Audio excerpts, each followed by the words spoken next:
자, 에베소서 2장 14절부터 18절까지 있는 말씀을 보겠습니다. 그는 우리의 화평이신지라 둘로 하나를 만드사 원수된 것 곧 중간에 막힌 담을 자기 육체로 하시고 법조문으로 된 계명의 율법을 폐하셨으니 이는 이 둘로 자기 안에서 한 새 사람을 지어 화평하게 하시고 또 십자가로 이 둘을 한 몸으로 하나님과 화목하게 하려 하십니다. 원수된 것을 십자가로 소멸하시고 또 오셔서 먼 데 있는 너희에게 평안을 전하시고 가까운 데 있는 자들에게 평안을 전하셨으니 이는 그로 말미암아 우리 둘이 한 성령 안에서 하나님께 나아감을 얻게 하려 하심이니라. 아멘. 에베소서의 총 주제는 교회가 뭐냐? 구원받은 사람들이 교회라고 하는 공동체를 만들어서 천국 갈 때까지 교회 생활을 하는데 이 교회가 과연 무엇일까 하는 이제 이 문제를 에베소서에서 바울은 아주 깊이 있게 다루고 있습니다. 여러분, 우리가 어떤 집단, 이 세상에는 여러 가지 많은 모임도 있고 집단도 있어요. 뭐 군대 조직도 있고 학교 조직도 있고 또 공무원 조직도 있고 뭐 정당 조직도 있고 뭐 셀 수 없을 정도로 많은 조직이 있고 많은 모임이 있습니다. 취미대로 또 이렇게 모이는 동호회도 많고. 그런데 이제 우리는 교회에 나와서 교회라고 하는 모임에 우리가 이제 참여하면서 교회 생활을 하게 됩니다. 교회 생활이 사랑이 넘치고 은혜가 넘쳐야 되는데 맨날 그랬으면 얼마나 좋겠어요. 그런데 그러지 못한 경우도 생기고 도리어 교회 나가는 것이 너무 힘들고 시험이 되고 교회 나가는 것이 너무나 어렵고 이런 일들도 사실은 벌어지는 것이 현실입니다. 교회라고 하는 것이 우리에게 꼭 필요한 거죠. 교회라고 하는 것이 우리가 절대적으로 필요합니다. 왜 필요할까요? 교회는요? 교회는 거두절미하고 예수님이 세우셨으니까 필요한 거예요. 할렐루야. 예수님이 세우셨으니까 뭐 교회가 이렇고 저렇고 교회가 어떻고 뭐 교회가 별 얘기를 다 해도 어쨌든 예수님이 세우셨어요.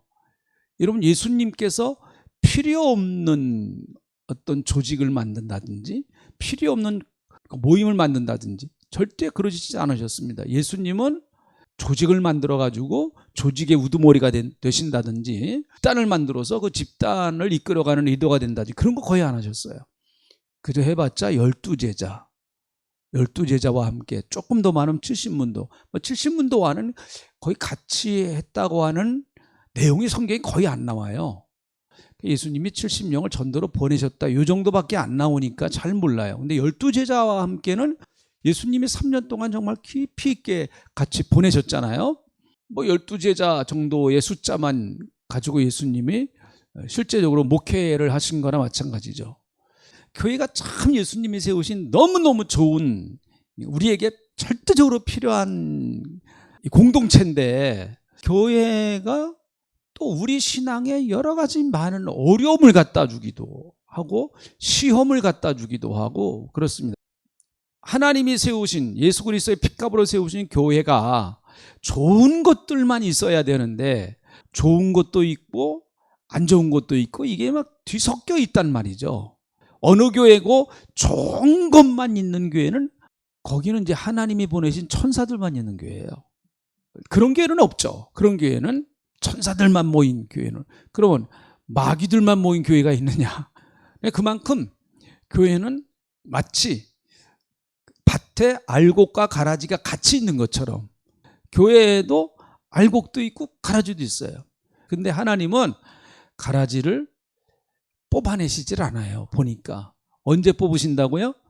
추수 때 뽑으신다. 마지막 때 추수 때 정리한다. 교회 안에는 가라지와 같은 요소도 있고 알곡과 같은 요소도 있고 이제 그래요. 그래서 이거를 우리가 어떻게 이해하고 교회 생활을 할 거, 이거를 그래도 우리가 어떻게 극복하면서 교회 생활을 할 것인가 하는 것은 대단히 중요한 문제죠.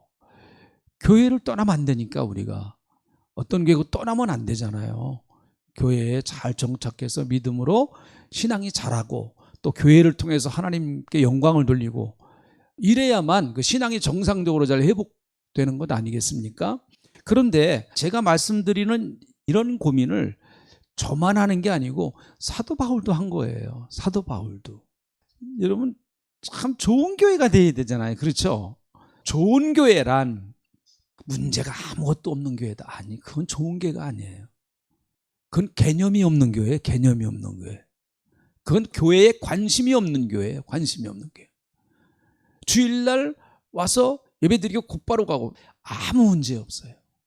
그런 사람이 교회에 문제도 안 일으키고 또 뭐도 안 해요? 헌신도 안 해요.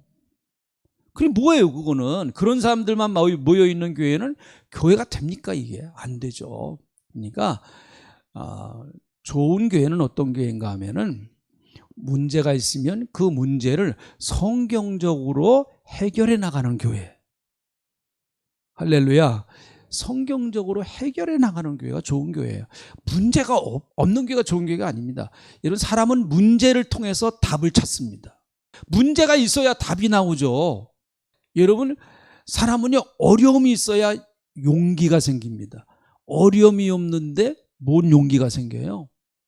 뭐 어려움이 있어야 용기가 필요한 거죠. 도전하고 용기를 가지고 앞을 향해 나가고 그러는 거잖아요. 교회도 마찬가지라고 봅니다. 2000년 교회 역사에서 교회는 늘 도전을 받고 그 도전을 해결해 나가고 문제가 있었고 문제를 해결해 나가고 그러면서 2000년의 역사가 교회가 흘러왔습니다. 앞으로도 그럴 거예요. 앞으로도 아마 교회는 계속해서 또 문제가 생기면 그 문제를 해결해 나가고 그러면서 여러분 문제가 있어야 답을 찾아요. 문제가 있어야. 여러분 수학 실력 어떻게 늡니까? 수학 실력? 다른 방법 없어요. 자꾸 풀어보는 수밖에 없어요. 자꾸 또 풀어보고 또 풀어보고 또 풀어보고 그러면서 뭐가 생기느냐? 실력이 늘어나요. 실력이 생기는 거예요. 신앙도 마찬가지고 교회도 마찬가지예요. 어려운 문제가 와야 그 문제를 극복해 나가면서 신앙의 실력이 생겨요. 실력이. 사람하고 만나봐야 거기서 실력이 생기죠. 교회에서 갈등도 겪어보고 그래야 신앙의 폭이 넓어집니다. 신앙의 폭이 넓어져. 그 문제 때문에 고민하고 갈등하고 어떻게 해야 이 문제를 해결하지. 그래서 하나님 앞에 엎드리고 기도하고 하나님 앞에 간구하고 그러면서 신앙의 실력이 늘어요. 실력 있는 사람은 다른 사람을 이끌어줍니다. 왜요? 내가 풀어봤으니까. 교회에 갈등이 있다라고 하는 것이 우리에게는 은혜가 없어. 아니에요. 해결을 하지 못하는 게 은혜가 없는 거지 문제가 있는 것 자체가 은혜가 없는 게 아닙니다. 교회라고 하는 것이 완전한 이상형이 없습니다. 어떻게 하면 그 문제를 하나하나 해결해 나가면서 늘 불안한 상태에서 우리의 인생 자체가 불안하잖아요. 우리의 인생 자체가 늘 불안한 거예요. 여러분 내일 돌아가실 분이 오늘 인생의 도를 한 80년 살았으니까 인생의 도를 깨달았을까요? 아니에요. 그분도 역시 불안한 상태, 불안전한 상태에서 인생을 마감하는 거예요. 그분이 무슨 어떻게 인생의 깊은 진리를 다 깨달아요. 깨달아봤자 지극히 일부분의 부분을 깨닫고 인생을 마감하는 거예요. 저도 그렇고 아마 여러분도 그럴 겁니다. 교회도 마찬가지예요. 그러니까 내가 부족한 사람이고 나도 언제든지 문제를 일으킬 가능성이 있는 사람이다라고 하는 걸 받아들여야 돼요. 그래야 주님 앞에 엎드리죠. 그래야 주님 앞에 간구하고 하나님 저 부족해요. 도와주세요. 하나님 우리 교회 부족한 교회 아시죠? 정말 우리 교회 부족하기 때문에 하나님의 은혜가 필요합니다 하면서 하나님께 은혜를 간구하고 하나님께 엎드릴 수 있는 거죠. 하나님이 그걸 아신다고요. 우리의 그 부족함과 연약함을 아신단 말이죠. 그걸 그대로 하나님은 수용해 주시는 거예요. 그걸 그대로 받아들여 주시는 거예요. 그거를. 그래서 에베소서 2장 오늘 이 본문 말씀에서 지금 제가 이렇게 어떻게 보면 서론은 굉장히 길게 얘기했는데 이 얘기가 어떻게 해결이 돼야 되느냐라고 하는 것에 대하여 바울이 지금 얘기를 하는 거예요. 자, 한번 이제 보시죠. 14절. 그는 우리의 화평이신지라. 여기서 그는 누굴 말할까요? 예수님을 말합니다. 그래, 예수님은 우리의 화평이신지라. 그래서 여러분, 화평의 근원은 누구냐? 내가 아니다라는, 내가 아니다. 교회에서 그 어떤 누구도 화평의 근원이 될 수가 없습니다. 우리는 다 문제를 일으킬 수 있는 가능성이 항상 있는 사람이에요. 우리는요. 내가 화평의 근원이 될 수 없다라는 거죠. 교회의 화평의 근원은 누구시냐? 그리스도다. 그분이 화평이신지라. 여기 보니까 둘로 하나를 만드셨다는 거예요. 여러분, 참 이거 어려워요. 둘이 하나가 된다? 이게 가능합니까? 특별히 갈등이 있는 사람들이 갈등을 해결하고 둘이 하나가 된다? 참 정말 어려워. 정말 어려워요, 이게요. 자, 둘 사이에 원래 뭐가 있었어요? 둘 사이에 박힌 담이 있었어요. 그래서 두 사이를 뭐로 만들었어요? 그 막힌 담이 있어서 뭐로 만들었어요? 원수로 만들어 버렸어요. 원수. 그러니까 유대인과 이방인 사이는 사실은 원수 사이.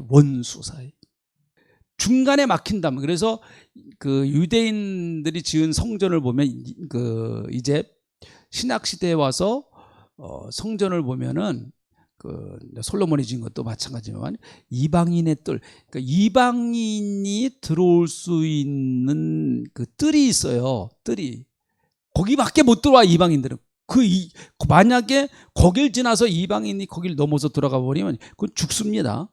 갖다 죽여버려요, 그냥. 그 다음에 성소로 들어가는 거는 유대인만 들어가요.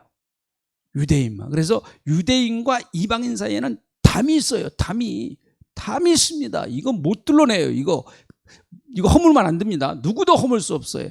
이게 이제 영적으로 보면 율법의 담이에요. 율법의 담.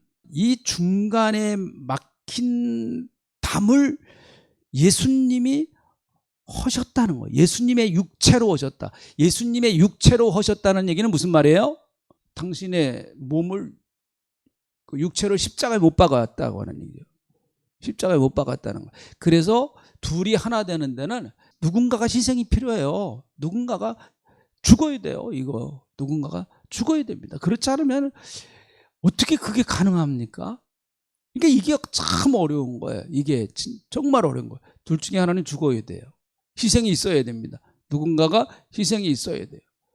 그래서 화평, 이건 정말 믿음 안에 들어와서 그리스도 안에 들어올 때, 그리스도 안에 들어와서 예수 그리스도의 그 십자가의 그 진리를 깨닫고 내가 십자가를 지고 내가 죽겠다, 이거 안 하면 안 됩니다. 이거 절대로 될 수가 없어요. 네. 자, 15절에 보면은 법조문으로 된 계명의 율법을 폐하셨으니 이는 이 둘로 자기 안에서 한 세 사람을 지어 화평하게 하시고, 한 세 사람, 여기 한 세 사람이란 둘을 하나로 만들어서 한 세 사람을 만드는, 요게 주님이 세우시는 교회의 새로운 공동체다 하는 거예요. 화평하게 하시고. 그런데 법점으로 되는 계명의 율법을 폐하셨다. 이 법점으로 된 계명의 율법은 십계명이나 모세율법이나 이런 것들을 말하는 것이죠. 법적 관계를 가지고 있으면 항상 이런 거, 율법은 옳고 그름을 따지는 겁니다. 옳고 그름. 그래서 옳은 것과 그른 거를 분별해내는 게 율법의 기능이에요. 율법의 기능. 그러니까 율법의 기능은 정의로운 것, 그리고 부정한 것을 갈라내는 게 율법의 기능이거든요. 그러다가 보니까 율법의 기능은 사람을 정죄할 수밖에 없는, 그게 율법의 기능이에요. 그게 나쁜 게 아닙니다. 죄 지은 사람을 죄가 있다라고, 당신 이런 죄를 졌으니까 당신은 죽어야 돼, 그건 잘못된 거 아니에요. 그러니까 어떻게 보면 율법은 검사와 같은 역할이거든요. 그 사람의 죄를 폭로하고 그 사람이 잘못했기 때문에 이만큼의 잘못을 했으니까 이만큼의 대가를 받아야 된다라고 하는 거예요, 율법은. 그래서 누가 당신의 눈을 빼면, 율법은 어떻게 하라고 그래요? 눈을 빼면 너도 가서 눈을 빼라. 율법은 정의로운 거예요. 그래서 율법 아래서 율법적 시각을 가지고 사람을 보면 저 사람은 잘한 건 뭐고 잘못한 건 뭐냐, 이걸 자꾸 갈라내려고 그러는 거예요. 선악과의 기능도 그래요. 옳고 그름을, 선악을 분별하는 그것이요. 선악을 분별하는 기준이 이제 자기가 돼버리는 게 이게 큰 문제죠. 내가 선악을 기준을 분별하는 기준선이 나의 기준이 내가 되면 안 되거든요. 예수 믿는 사람은요, 선악을 나누는 기준이 하나님이 되셔야 되는데 이게 내가 돼버리면 이게 문제란 말이죠. 하나님은 공의로우시니까, 하나님은 정의로우시니까 하나님이 하시면 돼요. 근데 우리가 만약에 이거를 옳고 그름을 나누는 잣대가 돼버린다고 하면 그건 여러 사람 죽입니다. 그래서 예수님께서 율법 아래 서 있는 인간은 잘못한 것에 대하여 반드시 심판을 가합니다. 그래서 죄 지은 인간은 마지막은 어떻게 돼요? 사망으로 죽어서 지옥 가는 겁니다. 그게 율법의 기능이에요. 율법 앞에 사람이 서 있으면 사람은 정죄를 받을 수밖에 없어요. 잘못한 게 드러나니까 정죄를 당하죠. 율법은 사람을 정죄합니다. 네가 잘못했지 하면서 사람을 잡고 정죄하는 게 율법의 이제 큰 기능이잖아요. 율법은 자기 역할을 하는 거예요. 문제는 뭔가 하면 죄를 지은 내가 문제죠. 그런데 예수님이 당신의 육체로 헐어버리셨어요. 이거를 육체로요. 그래서 율법을 폐하셨다. 그런데 사실 여기서 폐하셨다라는 얘기는 율법을 없애셨다라고 하는 의미가 아닙니다. 여러분, 예수 믿는 사람들은 율법을 지켜야 돼요, 안 지켜야 돼요? 지켜야죠. 십계명 안 지켜요? 십계명? 다른 의미로 지키는 거예요. 다른 의미로. 정죄를 받을까 봐 지키는 게 아니에요. 우리는. 예수 믿는 사람은 정죄를 받아야 안 받아요? 안 받죠. 그래요, 목사님? 그래요. 그거는 성경 한번 찾아보죠. 로마서 8장 1절 같이 읽어봅니다. 시작. 그러므로 이제 그리스도 예수 안에 있는 자에게는 결코 정죄함이 없나니. 네. 그리고 또 쭉 넘어가서 31절부터 보면 또 이런 말씀도 있어요. 그런즉 이 일에 대하여 우리가 무슨 말을 하리요? 하나님이 우리를 위하시면 누가 우리를 대적하리요? 자기 아들을 아끼지 아니하시고 우리 모든 사람을 위하여 내어주시니가 어찌 그 아들과 함께 모든 것을 우리에게 주시지 아니하겠느냐? 누가 능히 하나님께서 택하신 자들을 고발하리요? 여기 고발한다는 말도 역시 정죄한다는 말이에요. 똑같은 의미. 하나님께서 택하신 자들을 고발할 수 없다라는 얘기예요. 왜 그럴까요? 의롭다 하신 이가 누구라고요? 하나님이시란 말이에요. 그래서 누가 정죄하리요? 정죄할 수 없다라는 거예요. 감사한 얘기죠. 죽으실 뿐만 아니라 다시 살아나시는 예수 그리스도시니 그는 하나님 우편에 계신 자요 우리를 위해서 간구하시는 자다. 하나님이 의롭다고 선언을 해버리셨기 때문에 우리가 비록 죄를 져도 정죄는 없어요. 하나님이 정죄는 안 하세요. 근데 뭐를 하세요? 징계를 하시죠. 징계. 정죄는 없지만 징계는 있습니다. 그런데 예수님께서 율법을 폐하신 게 아니고 율법의 요구를 다 완성하신 거예요. 이루어버리신 거예요. 예수님이 당신이 십자가에서 죽으심으로 말미암아 율법이 요구하는 것을 완전히 다 이루어버리셨어요. 이루어버리셨어요. 그래서 마태복음 5장 17절부터 18절 같이 읽어봅니다. 시작. 내가 율법이나 선지자를 폐하러 온 줄로 생각하지 말라. 폐하러 온 것이 아니요 완전하게 하려 함이니라. 진실로 너에게 이르노니 천지가 없어지기 전에는 율법의 1.1획도 결코 없어지지 아니하고 다 이루리라. 네, 여러분, 예수님이 십자가를 지심으로 말미암아 율법의 요구가 예수님의 십자가로 말미암아 이제 완성이 됐어요. 그래서 예수 믿는 사람들은 정죄함을 받을까 봐 지키는 게 아니에요. 왜 우리는 지키는 건가요? 하나님의 법을 하나님의 자녀가 당연히 지키는 거죠. 하나님의 아들, 딸이니까 하나님의 법을 지키는 거는 자연스러운 거예요. 이상한 게 아니에요. 그래서 율법이 완전해지는 거예요. 예수 믿는 사람들이 하나님의 말씀을 하나님의 자녀가 돼서 지킴으로 말미암아 하나님이 주신 율법의 원래 의도가 그래서 온전하게 이루어지는 거란 말이죠. 여러분, 교회가 하나 되는 것은 율법이 아닙니다. 뭘 지켜서 하나 되는 게 아니에요. 교회가 하나 되는 것은 하나님의 은혜와 십자가의 그 은혜가 넘쳐야 교회가 하나 되는 거예요. 할렐루야. 십자가의 은혜가 들어와야 돼요. 그래서 교회는 매일 십자가 얘기하고 매일 예수님 얘기, 그게 살 길이에요. 그게 그럴 수밖에 없어요. 그래야만 교회가 교회다워질 수 있고, 그래야 교회가 주님의 몸으로서 제 기능을 발휘할 수 있단 말이죠. 그런 은혜가 임하시기를 주님의 이름으로 축복합니다. 예수의 보혈이 흐르는 교회, 예수의 보혈이 흐르는 가정, 예수의 보혈이 흐르는 우리의 심령이 되게 하여 주시옵소서. 예수의 보혈은 악한 영의 권세를 깨트리고 흑암의 권세를 깨트리고, 예수의 보혈은 죄악에 빠진 영혼들을 구원하여 하나님 백성 만드는 능력이 있으신 줄로 믿습니다. 감사합니다. 우리 교회가 예수의 보혈과 은혜로, 십자가의 은혜로 충만하고 흘러넘쳐서 약하고 연약한 성도들을 섬기게 하시고 잡아주게 하시고 이끌어주는 살아있는 생명의 공동체가 되게 하여 주시옵소서. 하나님, 여러가지 성도님들 각각의 형편을 아시는 하나님, 몸이 연약한 분들에게는 강건하게 하시고, 또 병 때문에 어려움 당하는 성도들에게는 주님 치료의 은혜를 베풀어 주시고, 하나님 아버지 물질적인 문제 때문에 어려움 당하는 성도들에게는 물질의 축복을 허락해 주시옵소서. 자녀들 때문에 어려움 당하는 성도들이 있습니까? 자녀 문제 해결하여 주시기를 바랍니다. 우리 힘으로 할 수 없사오니 하나님이 해결하여 주시옵소서. 감사를 드립니다. 역사해 주시옵소서. 지금은 우리 구주 예수 그리스도의 은혜와 아버지 하나님의 넓고 크고 만극하신 사랑하심과 성령님의 감동 감안해 주 역사 풍성하신 은혜가 이제 복음으로 예수의 보혈로 하나 되어 하나님의 영광과 하나님의 나라를 이루기 원하는 신령한 살아있는 공동체 만들기 원하는 주님의 백성들에게, 가정에, 교회 위에, 이 나라 이 민족 위에 가치하옵시기를 간절히 축원하옵나이다. 아멘.